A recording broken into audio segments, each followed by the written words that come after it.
Pour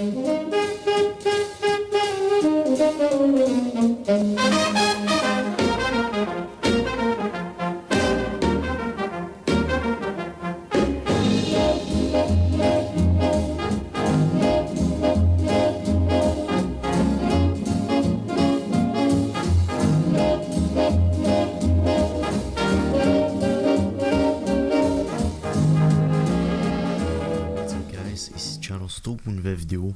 Aujourd'hui, on est sur la petite jazzette. Alors c'est juste moi qui parle. Vous pouvez écouter, vous pouvez faire ce que vous voulez en attendant. Pendant que c'est moi qui parle, juste me placer sur ma chaise. Alright, fait qu'aujourd'hui j'ai pas mal de sujets à vous parler vu que ça fait un bout que j'ai pas record. Donc à date j'ai tenu ma promesse que j'allais en faire un chaque 2 semaines. Donc celle-ci devrait être publiée vers le 11 mars 2018 bien sûr.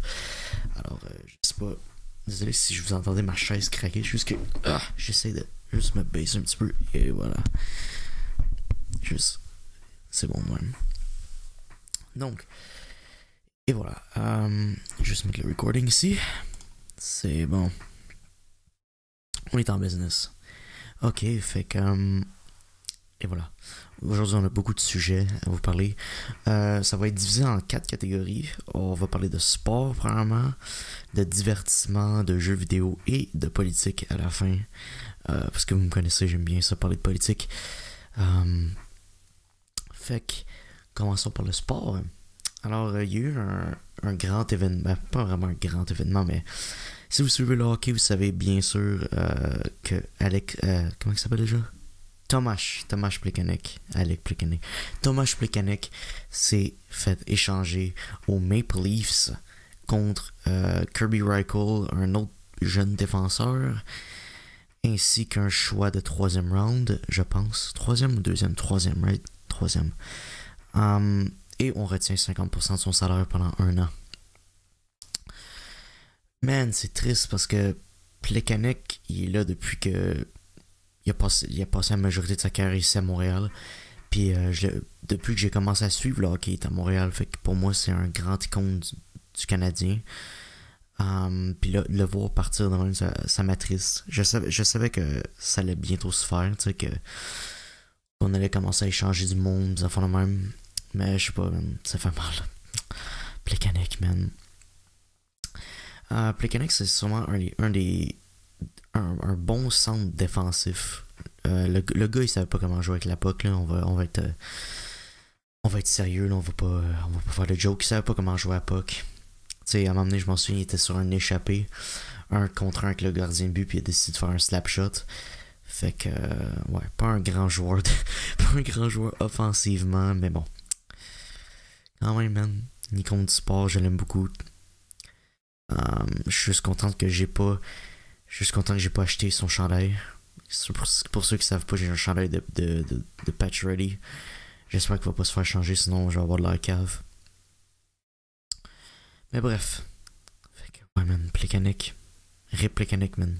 La fin d'un air ici à Montréal. L'air de Plekanec.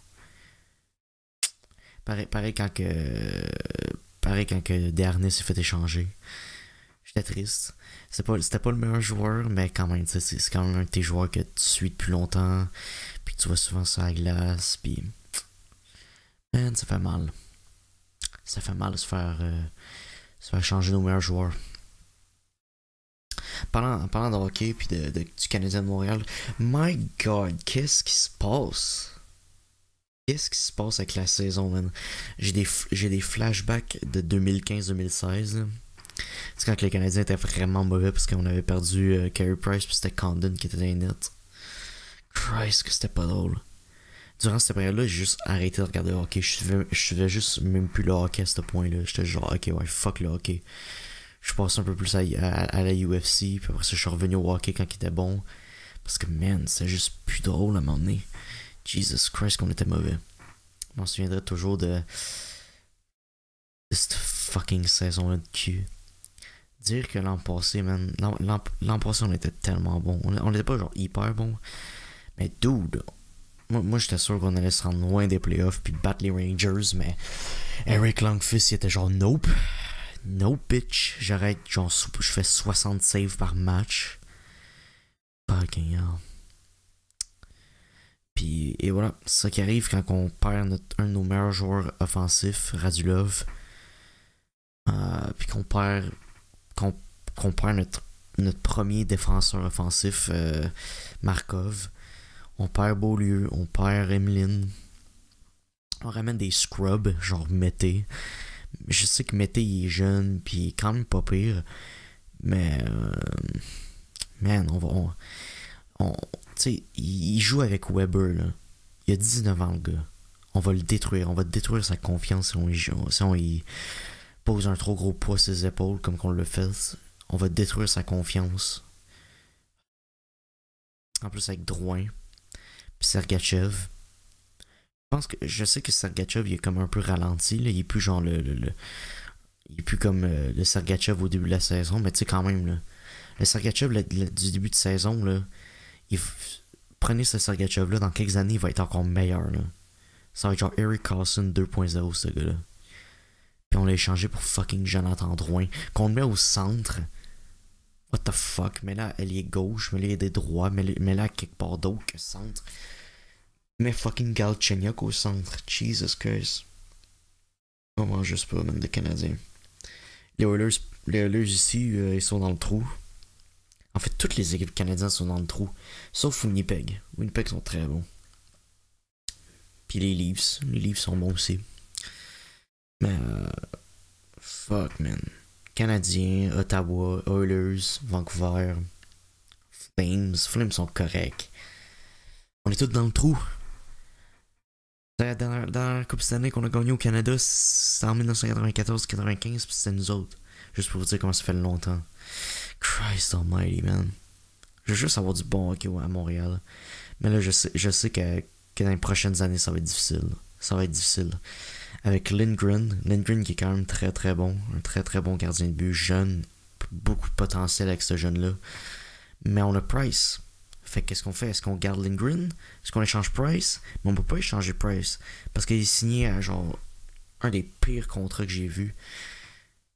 10,5 millions pendant genre je sais pas trop combien d'années. 6 au moins? Au moins 6 ans. Christ almighty. Tu peux jamais le bouger. Moi j'aurais échangé Carey Price pour des choix de repêchage. Garder Charlie Lindgren. Échanger Plekanec, ce qui a été un bon move. Changer tout ce vieux monde-là. On garde Pacioretty, par exemple. On garde Pacioretty. Enlève-y le Capitana. Enlève-y le C sur son chandail. Mais pas de C. Mais pas de C. En 2014-2015, on avait aucun capitaine. On avait 3 assistants. Puis guess what? On était fucking loin des playoffs. On était jusqu'à la conférence de l'Est. Right? À Montréal, tu peux pas avoir le capitaine. Il y a trop de poids sur ses épaules ici. Ici, à Toronto, avoir un capitaine, c'est tellement difficile. Man, mettez des capitaines genre à Arizona ou à Vegas ou en Floride, pis des affaires la même. Pas ici, man. Ici, le marché est bien trop. Tout le monde regarde le hockey, c'est notre sport national ici. Pis il y a bien trop de poids sur les épaules du capitaine d'un sport de même. Pas de capitaine, mais 3 assistants. Comme ça, tu répands, au moins tu répands le poids des médias. C'est moins pire. Là, qu'est-ce qu'on fait? C'est que quand l'équipe joue bien, là, le capitaine il est aimé. Mais quand on commence à jouer un peu moins bien, là, tout est sur le capitaine. Toute la faute du capitaine. Toute l'équipe repose sur le capitaine. Puis là, le capitaine, ça ne tente plus de jouer comme Pacioretty. Man. Des fois, je comprends pas les médias ici au hockey. Des fois, ils sont tellement rude. Mais je comprends pourquoi ils sont rude. Parce que, tu sais, on est rude avec nos capitaines parce qu'on aime le sport, parce qu'on on est intéressé par le sport. Ce sport-là, c'est notre sport national. Mais come on, guys. Mettez pas trop de poids sur eux autres. Jesus Christ. Ils vont vouloir demander un échange. Comme Connor McDavid. C'est vrai que Connor McDavid s'est fait interpeller par des fans. Genre, il était avec sa famille au restaurant. Puis il y a des fans qui disaient bouh, c'est pourquoi on n'est pas des playoffs, c'est à cause de toi qu'on n'est pas des playoffs, tu vas être échangé, genre bitch, en ce moment aux Oilers là, genre 65 matchs, il y a comme 79 buts, 79 points, pas buts, Imaginez 79 buts. 79 points. Guys, c'est un super bon... C'est pas à cause de McDavid.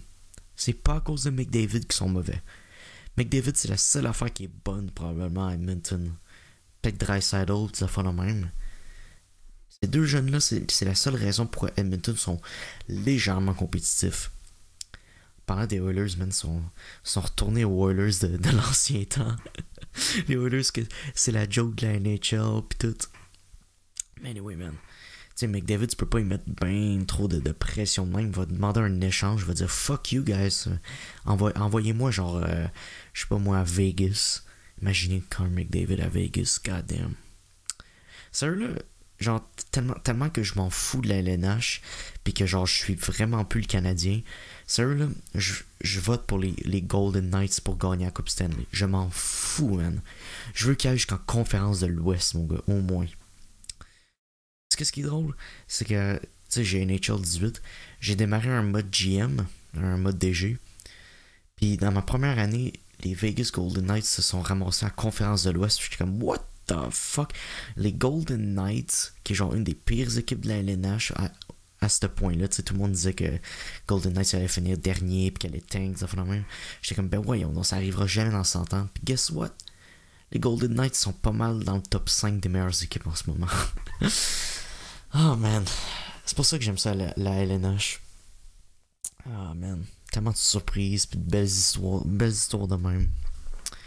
Tu sais, dans NBA pis dans NFL, y a pas d'histoire. Genre, tu sais, John Scott qui est comme un des plus grands goons, qui a joué à la Game des All-Stars. Dans NFL, il n'y aurait jamais eu un goon qui allait jouer à la Game des All-Stars. Genre, fuck it. Genre, ça aurait jamais se passer.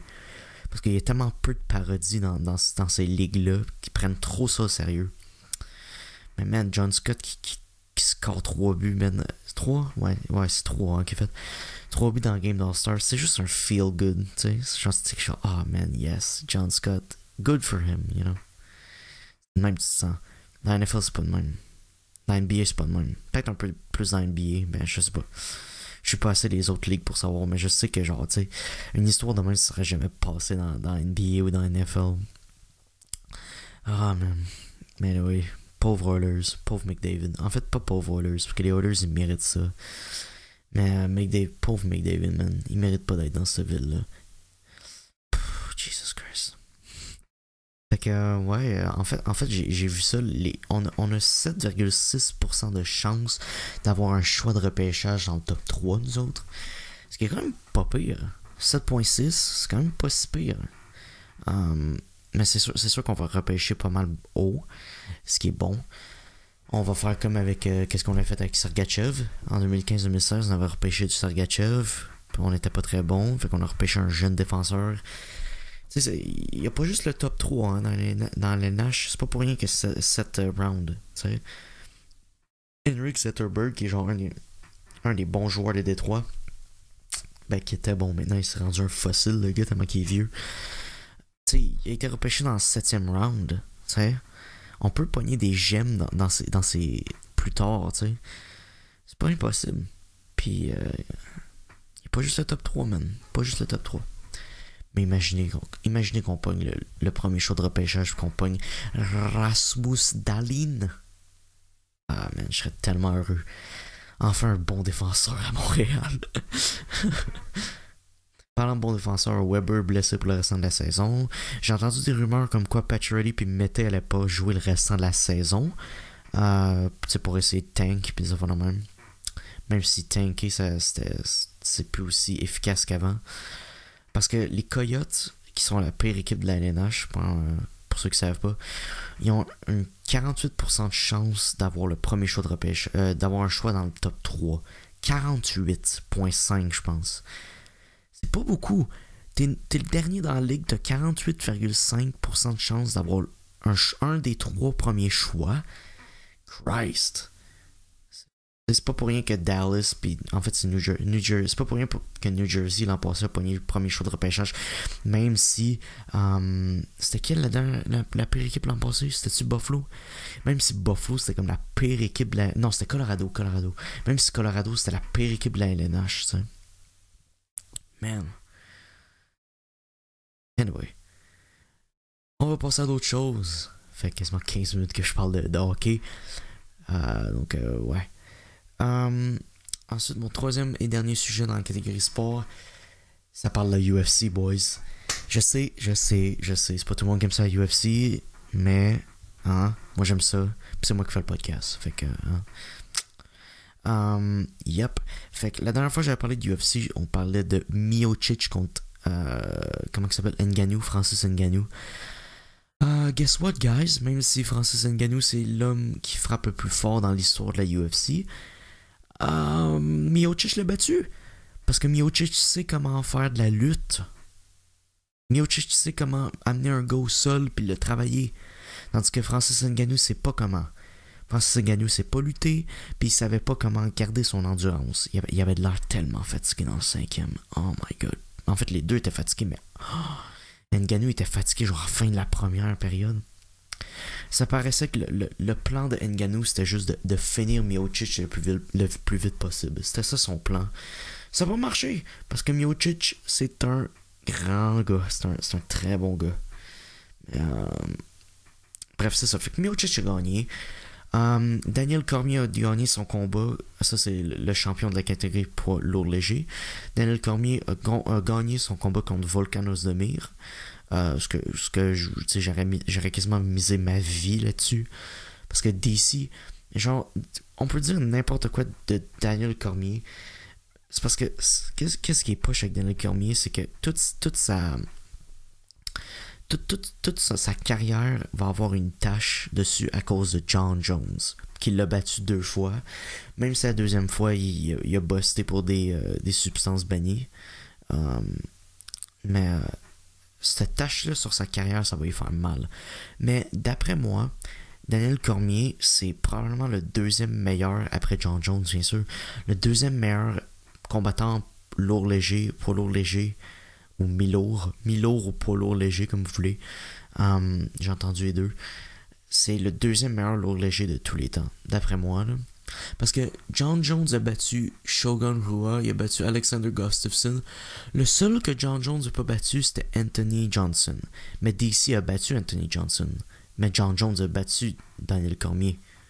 Ah non, attends, qu'est-ce que j'ai dit? Non, attends. Daniel Cormier a battu Anthony Johnson.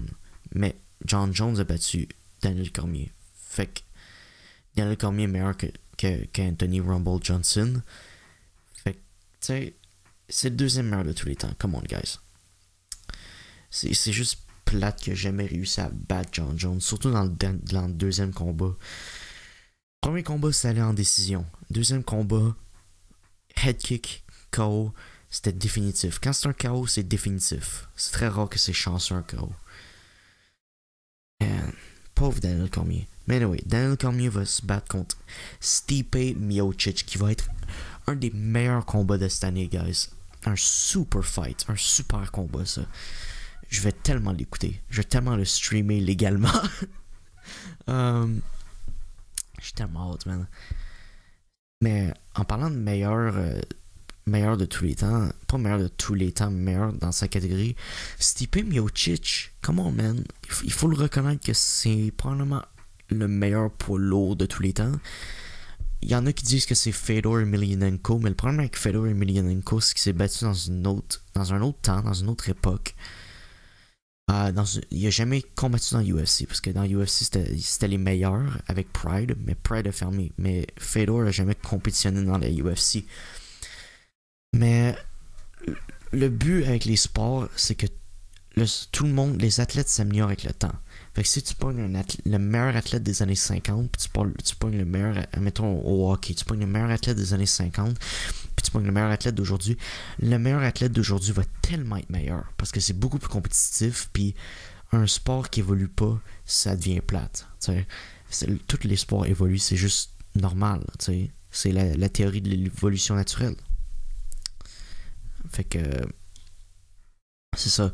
Mais man, Stipe Miocic, il a de l'air vraiment dominant comme champion. Il a le plus de défense dans l'histoire de la catégorie poids lourd à 3 défenses. Ce qui est sublime. C'est suprême, ça.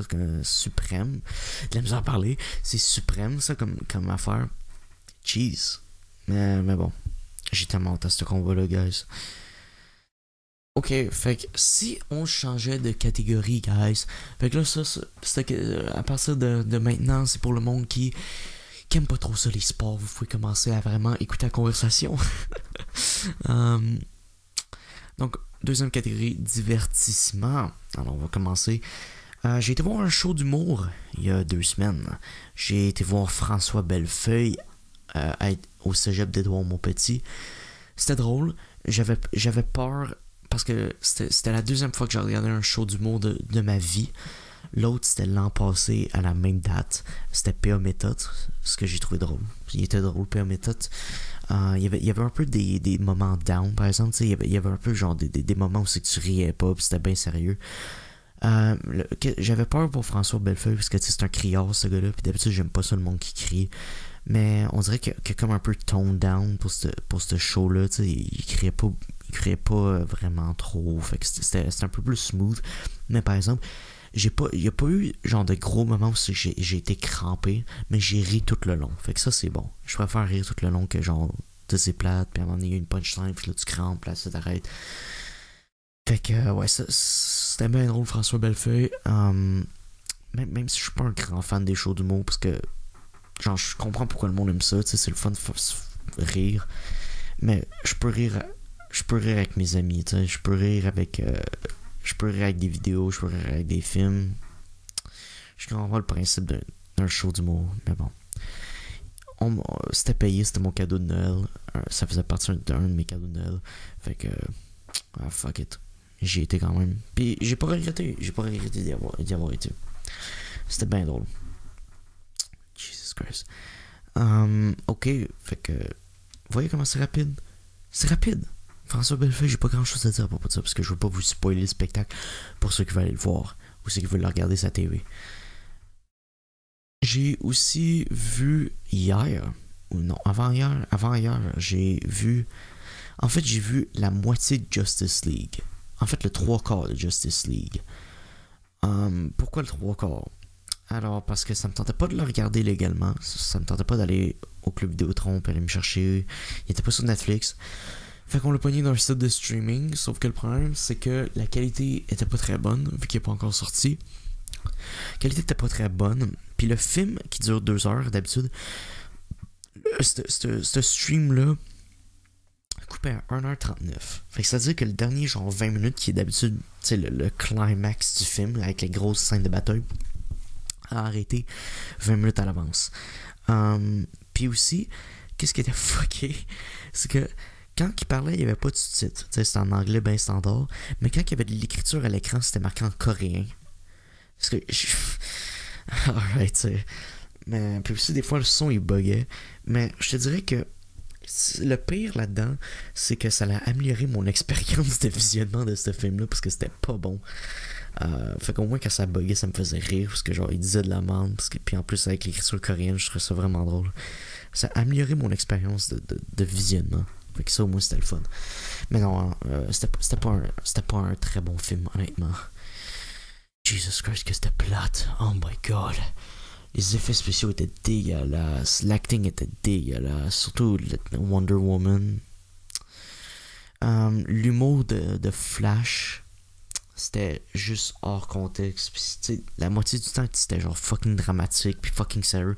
Puis t'avais juste de Flash qui dit genre un one-liner vraiment pas drôle. Puis là, tu le regardais comme, oh, fuck you, man. Fuck you, fuck this movie. Celui-là, il était même pas à moitié. J'ai écouté avec mon père, il était même pas à moitié. Genre, je m'en allais sortir de la pièce, puis retourner dans ma chambre, tellement que je trouvais ça genre plate. Ah, man. Mais non, je vais pas spoiler pour le monde qui veut le regarder. Un petit conseil, regardez-le si vous êtes vraiment gelé ou si vous êtes vraiment sous avec des amis. Les deux. Même les deux en même temps. Les deux en même temps seraient parfaits. Parce que c'est la seule façon que je pourrais voir qu'on puisse aimer ce film-là. C'est mauvais de même. C'est pas plus mauvais que Suicide Squad, mais c'est proche. C'est proche. Ok, fait que troisième partie, jeux vidéo. Fait que ça va être quand même assez court. C'est quand même assez court. Ça va être quand même assez court et concis et beau. Comme mon pénis. Non, c'est pas vrai. Ok, fait que j'ai commencé à rejouer à un bon vieux jeu que j'avais acheté way back quand j'ai acheté ma PS4. C'est Ghost Recon Wildlands. C'est pas un jeu qui est très connu. C'est un jeu Tom Clancy, mais c'est pas un jeu qui est très connu, ce qui est dommage parce que sérieux, c'est un des meilleurs jeux que j'ai joué. Donc on est des agents américains qui sont en Bolivie, puis puis il faut que tu take down le cartel. Puis dans le fond t'as des boss, t'as des sous-boss, dans le fond même. Le jeu il est très beau. Il y a plein de décors différents. Il y a un désert de sel, il y a des il y a une zone arctique, il y a des forêts, il y a des jungles, il y a des villes. C'est tellement diversifié puis beau. Il y a beaucoup de guns. C'est vraiment le fun, surtout quand on joue avec des amis. En ce moment, je suis en train de jouer avec Hugo. Man, c'est juste trop le fun. Hier, on a joué pendant 6 heures à ce jeu-là, puis on s'est couché à 3 heures du matin, man, c'était l'enfer. Tu sais, le jeu est tellement le fun. Achetez-le, guys. Achetez-le. Je pense qu'il coûte 50$, mais ça vaut ça. Moi aussi, j'ai fait une grimace quand je l'ai acheté, parce que dans ce temps-là, il coûtait 70$. Fait que j'étais comme. D'habitude, j'aime pas ça, acheter des jeux qui sont genre 70$. Mais bon, je voulais faire plaisir à mon buddy, fait que je l'ai acheté, puis j'ai pas regretté ça. Je l'ai pas regretté. Honnêtement. Fait que, yep, c'est ça, Wildlands. Peut-être qu'il va y avoir des futures vidéos là-dessus. Futures vidéos sur Wildlands avec mon buddy. J'attends juste le fucking fil de Hugo. Mais guess what, guys? Je vais l'avoir juste après la semaine de relâche. Je vais l'avoir genre vendredi. C'est-à-dire qu'au temps où c'est que je poste cette vidéo-là, sûrement je vais l'avoir. Puis guess what, guys? J'ai tellement hâte. Parce que c'est chiant record avec Camtasia puis tout, puis genre avec la lecture à distance. Je trouve ça chiant. Fait que, ouais, j'ai tellement hâte. My God. J'ai hâte de sortir des vidéos sur Couch Potatoes, qui est genre une chaîne semi-morte en ce moment, parce que ça fait genre 50 ans qu'on n'a pas rien upload. Mais là, le problème, c'est qu'à chaque fois, moi puis Hugo, on fait, ok, là, il faut record un podcast, un Couch Potatoes podcast. Mais on est comme, ah, fuck it, on joue à Wildland à la place. Bref, ça c'est l'histoire de ma vie et de sa vie. Les gros procrastinateurs. Mais bref. Fait que sûrement qu'on va sortir des vidéos sur Wildlands. J'aimerais ça sortir des vidéos sur pas mal de jeux aussi, n'importe quoi. Tu sais, juste multijoueur, moi puis lui, moi seul, lui tout seul, comme qu'il veut. Parce que nous deux, on s'est commandé chacun un fil. Fait que tu sais, ça va être moi, lui, you know. Bref. Fait que c'est ça. J'ai hâte de faire des jeux vidéo. Bon, maintenant, je vais prendre une petite pause. Je vais aller me chercher quelque chose à boire. De toute façon, vous allez rien entendre parce que je vais juste cliquer sur pause ici. Puis on se repogne quand je suis de retour. Ok, de retour. Pour ceux qui se demandent qu'est-ce que je bois, je suis en train de boire un frappuccino de chez Starbucks qui vient en bouteille, là. Une bouteille de vitre. C'est comme un lait, mais genre à saveur de café. En plus, c'est au caramel. C'est très bon. Juste prendre une petite gorgée. Et voilà. Ok, fait qu'on est reparti. Quatrième partie de la vidéo, sûrement la plus longue. Je sais pas combien de temps qu'elle va durer. Elle va durer le temps que ça faudra. La partie politique. Alors, comme vous le savez bien, j'aime beaucoup la politique et c'est probablement un des sujets, ça puis l'histoire qui m'intéresse le plus. Fait que, let's go. Je voulais vous parler de l'antipatriotisme américain. Alors, comme vous savez bien, les Américains ont comme... D'habitude, les Américains, ceux-là des États-Unis, sont vraiment patriotes. Ils aiment leur pays, puis les États-Unis, c'est le meilleur pays, puis tout. C'était de même pendant la majorité de leur existence, mais avec la génération des millénaires, puis l'évolution des gauchistes, puis des libéraux, puis des démocrates, puis tout, on dirait que maintenant c'est rendu mauvais d'être patriote, c'est rendu mauvais d'aimer son pays, surtout depuis que Trump est le président. C'est rendu mauvais d'aimer son pays. Ce que je comprends, je comprends pas. Parce que tu sais, moi je me considère comme patriote canadien, ok?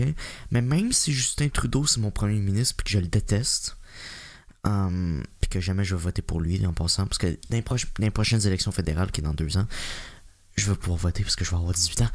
Fait que Ouais, je juge genre pas voter pour lui. Mais bref, même à ça, j'aime mon pays quand même. Je suis patriote quand même. Mais on dirait qu'aux États-Unis, c'est plus de même. Aux États-Unis, maintenant, c'est divisé. Qu'est-ce qu'ils ont fait, les gauchistes? C'est qu'ils se considèrent plus comme américains. Ils se considèrent comme démocrates puis républicains. Ce qui est mauvais pour le pays entier. Quand tu te sépares, tu sais, Trump a gagné les élections. Je sais que tu l'aimes pas. Puis t'as le droit de dire que tu l'aimes pas. OK? Mais c'est ton président. C'est ton président. OK? T'es pas obligé de vilifier, genre, tu sais, t'es pas obligé de dire que tous les voteurs de Trump c'est des racistes puis de séparer le pays entier. T'es pas obligé de faire ça. Vous êtes tous des Américains. Tu sais, mettez-vous ensemble. Faites des compromis. C'est pour ça qu'il y a un système démocratique aux États-Unis. Qu'est-ce que les gauchistes sont en train de faire? C'est qu'ils sont pas capables d'accepter que Trump a gagné puis que Hillary Clinton a perdu. Ils sont pas capables d'accepter ça. Puis, fait qu'ils essaient de se diviser. Ils se divisent le pays. C'est ça que les gauchistes font. Ils divisent la population. Maintenant, t'es plus un individu. Tu fais partie d'un groupe. Tu fais partie d'un groupe. Puis le groupe qui est le plus victime, c'est celui qui gagne généralement. Ça, je comprends pas ça, man. Tu sais, parce que les États-Unis, comment, tu sais, je sais que j'habite au Canada puis j'adore mon pays. Ben, en fait, je l'adore pas. J'aime mon pays, je l'adore pas. J'aime mon pays. Mais je peux avouer que le Canada, c'est pas le meilleur pays au monde. Le meilleur pays au monde, c'est les États-Unis. Désolé, guys. Mais c'est vrai. Les États-Unis, c'est le meilleur pays au monde. Puis, ouais, en prenant ma gorgée, j'ai oublié où c'est que je voulais en venir avec ça. Mais voilà. Mais maintenant, c'est plus ça. C'est plus le meilleur pays au monde selon les jeunes. C'est plus ça.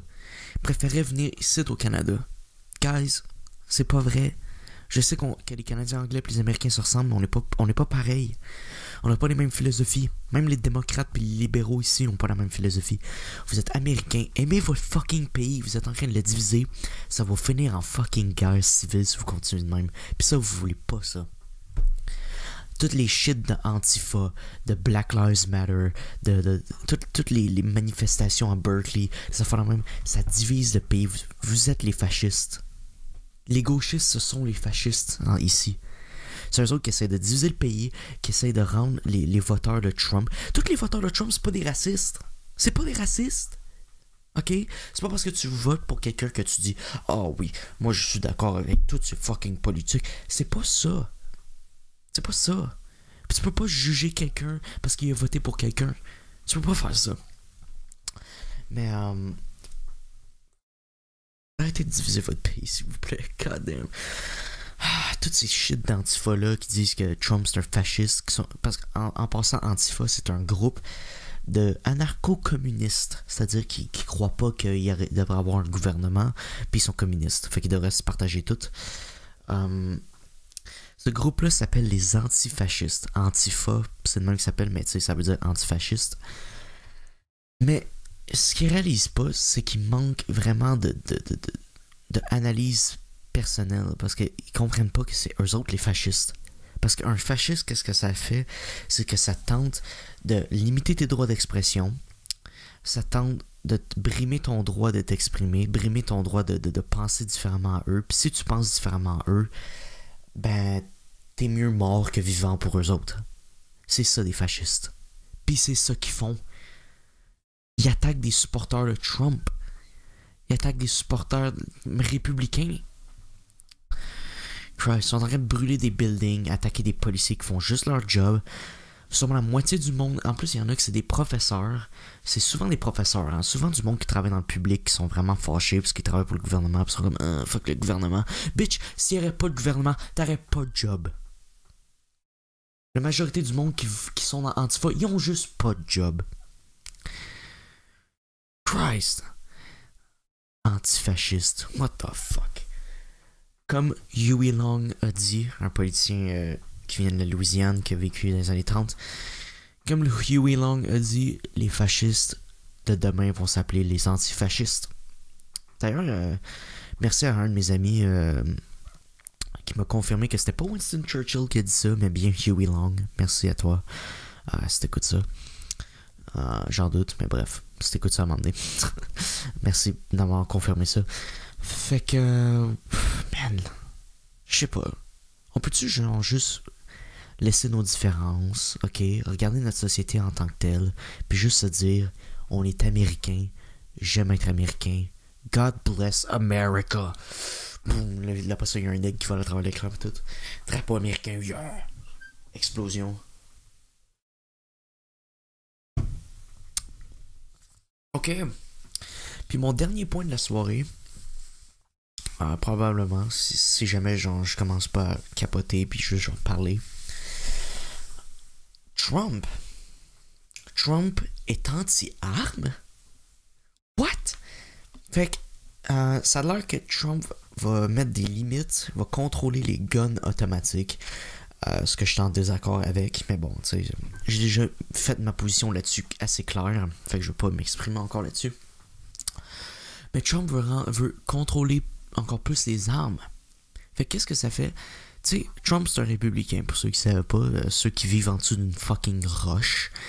Trump c'est un républicain, puis les républicains, généralement, c'est eux autres qui sont le plus pour les armes. Puis qu'est-ce que ça fait? C'est que, tu sais, les démocrates, ils détestent à mourir. Ok, les démocrates te détestent à mourir. Même si tu fais n'importe quoi, ils vont continuer de te détester parce que dans leurs yeux, t'es un raciste. Trump, c'est un raciste. Trump, c'est sexiste. Trump, il est ci. Trump, il est ça. Trump, il est tout des fake news. Mais anyway. Puis, en faisant ça contre ton propre parti, en contrôlant plus les armes automatiques, tu gagnes pas de fans, Trump. Tu vas juste en perdre. Mais, moi, ok, moi, j'ai une théorie. Moi, j'ai une théorie pour Trump. Moi, je pense qu'il joue aux échecs en ce moment. Il fait un move. Il concède le contrôle des armes automatiques au Parti démocrate, mais il va demander quelque chose en retour. Je sais pas qu'est-ce que ça va être. Peut-être pour avec les tarifs douaniers, des affaires la même. Je sais pas, mais je le sens que Daddy Trump est en train de jouer aux échecs, puis est en train de faire un move. Il est en train de faire un move. Comme ça, tu sais, il passe le projet de loi démocrate, mais le projet de loi républicain passe aussi, you know? Je pense que c'est ça qui... J'espère que c'est ça qu'il fait. J'espère pour les États-Unis que c'est ça qu'il fait. Mais sérieux, ça me surprend que Trump fasse ça. S'il est pas en train de jouer aux échecs, man, je comprends pas pourquoi il fait ça. C'est-tu la pression des médias? Parce que Trump, à date, il a bien géré la pression des médias.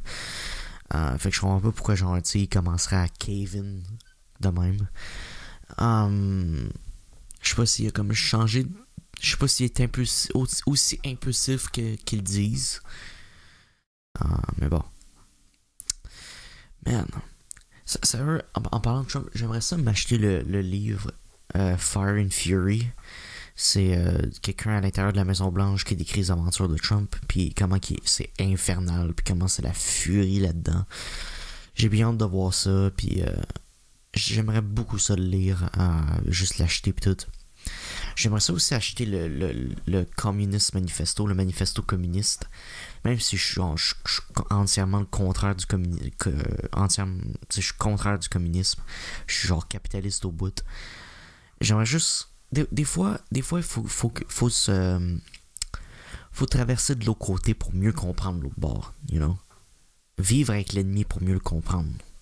Même si les communistes, c'est pas mes ennemis, c'est juste ils pensent différemment de moi. Mais j'aimerais quand même ça, juste lire ce livre-là une fois, essayer de comprendre qu'est-ce qu'ils veulent dire par communisme. Puis, tu sais, parce que, d'après moi, la meilleure façon de se créer un point de vue sur quelque chose, c'est de voir les deux côtés de la médaille. Voir les arguments pour, les arguments contre, dans un débat, dans un même. Puis juste créer le juste milieu qui va donner notre opinion. Le juste milieu dans notre tête, c'est notre opinion.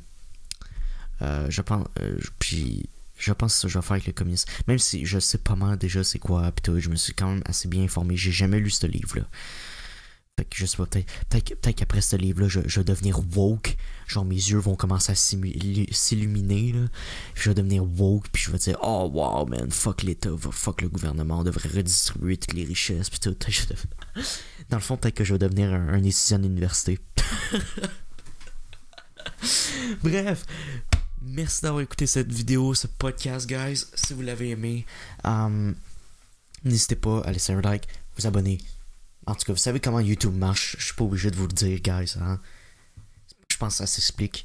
Hein? C'est pour ça qu'il y a un bouton j'aime. Vous pouvez cliquer dessus si vous l'avez aimé. Logique, hein? Bon. Fait que, ouais, merci d'avoir regardé ça, guys. Si vous êtes rendus jusqu'au bout, je vous apprécie tous, chacun d'entre vous. Et, donc, j'espère que vous aimez aussi le nouveau, comme, la nouvelle longueur de ces podcasts-là. Ça dure plus genre 55 minutes, 1 heure. Parce que, premièrement, c'est difficile de faire 1 heure tout seul. C'est vraiment difficile de faire 1 heure tout seul. Mais, même pas juste pour ça, tu sais, c'est juste que, je sais pas, peut-être court et concis, genre 40-45 minutes. D'après moi, c'est un bon format. Anyway, j'espère que ça vous a intéressé ou ça vous a diverti. Je vous dis à la prochaine. Ciao tout le monde, peace out. On se retrouve dans 2 semaines, j'espère. Je vais essayer de trouver plein de sujets encore. Je recherche activement des sujets, comme j'ai dit à la fin de l'autre podcast. Mais bref, merci d'avoir écouté ça, guys. Je vous dis à la prochaine. Ciao tout le monde, on se revoit dans 2 semaines. Bye.